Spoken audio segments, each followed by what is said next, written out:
రెండవది మహిళలు. లడ్డు రాజకీయాల్లో పడి ఉండాల్సింది కాదు. అసలు వాస్తవం ఏంటి? లడ్డులో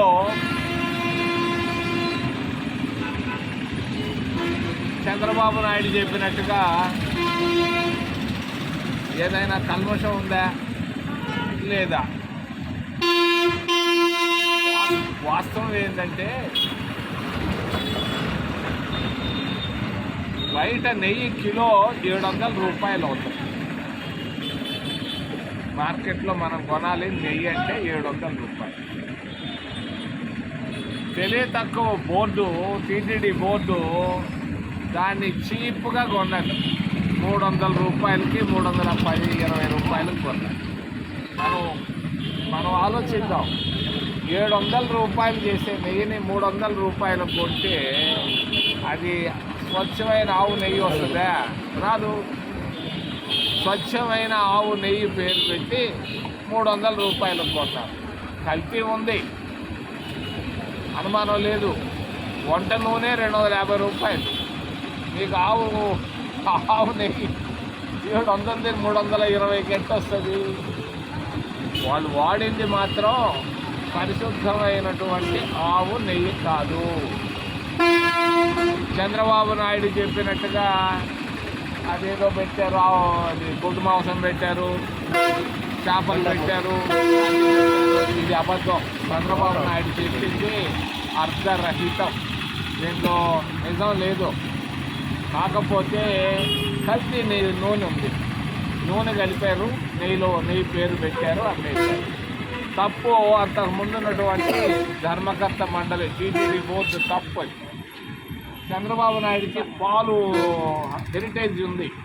అతనికి పాలను గురించి నెయ్యిని గురించి బాగా తెలుసు కాబట్టి రాగానే నరం పట్టుకున్నాడు. జగన్మోహన్ రెడ్డి నరం పట్టుకున్నాడు. జగన్మోహన్ రెడ్డికి ఉన్నది కాస్తో కోస్తో పడిపోయింది కింద. రాజకీయంగా వాడుకున్నాడు ఈ నెయ్యిని. కానీ వాస్తవం ఏంటంటే అది నూనె కాదు, నెయ్యి కాదు. నేను పోయి చూశాను, వాసన చూశాను. మరి నెయ్యి ఎప్పుడు గడ్డగడుతుంది, దీని గడ్డగట్టడం లేదు, నూనె లాగానే ఉంది. కాబట్టి ఈ పనికి మాలిన రాజకీయాలు టీటీడీ తిరుమల తిరుపతి దేవస్థానం పైన ఆపాలని చంద్రబాబు నాయుడికి, భారతీయ జనతా పార్టీకి, ముఖ్యంగా భారతీయ జనతా పార్టీ రెచ్చగొడతా ఉంది. తప్పు మీరు చేస్తుండేది. ప్రజల మనోభావాలను దెబ్బతీయద్దు. భారతీయ జనతా పార్టీ మీ రాజకీయ ప్రయోజనాల కొరకు రెచ్చగొట్టద్దు. చంద్రబాబు నువ్వు సైలెంట్గా ఉండవయ్యా. జరిగింది ఏదో జరిగిపోయింది, ఇప్పుడేమో మంచిగానే జరుగుతూ ఉంది. కొంచెం ఈ ప్రాంతంలో ఉన్నటువంటి నిరుద్యోగుల గురించి ఆలోచించు. బీటెక్ పాస్ అయిన వాళ్ళు ఇళ్లలో కూర్చొని ఉన్నారు, అమ్మా నాయన పెట్టే భోజనం చేస్తున్నారు. ఎంబీఏ పాస్ అయిన వాళ్ళు డ్రైవర్లుగా మారుతున్నారు. నిరుద్యోగ సమస్యను గురించి ఆలోచించు.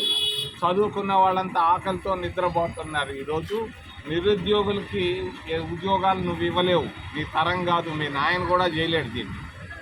మరి నేను ఒక సలహా ఇస్తున్నా. కాళహస్తి ప్రాంతంలో ఉండే ప్రతి నిరుద్యోగి, ఉద్యోగాలు ప్రభుత్వాలు వచ్చి ఇస్తాయి అనే మాట మర్చిపోండి. నేను ఒకటి చెప్తున్నా, ఆవు నెయ్యి చాలా శ్రేష్టమైంది. ఇది కావాలని అందరూ కోరుకుంటున్నారు.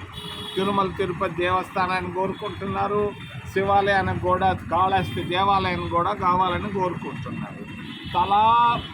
ప్రతి నిరుద్యోగి, మహిళలకు కానీ, మరి నిరుద్యోగులు అబ్బాయిలకు కానీ ఒక్కొక్కరికి 5 ఆవులు పట్టిస్తాం.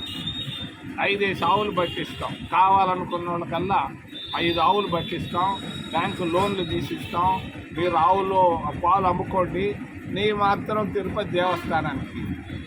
నేను ఎప్పుడో ఒకసారి ఈ మీటింగ్ ఏర్పాటు చేస్తాను, నిరుద్యోగులందరినీ పిలిచి. మరి అందరికీ ఆవులు వాళ్ళు బ్యాంకులు ఇచ్చినా ఇవ్వకపోయినా వాళ్ళు ప్రాణాలు తీసైనా నేను ఇప్పిస్తాను కావాలనుకున్న వాళ్ళకి.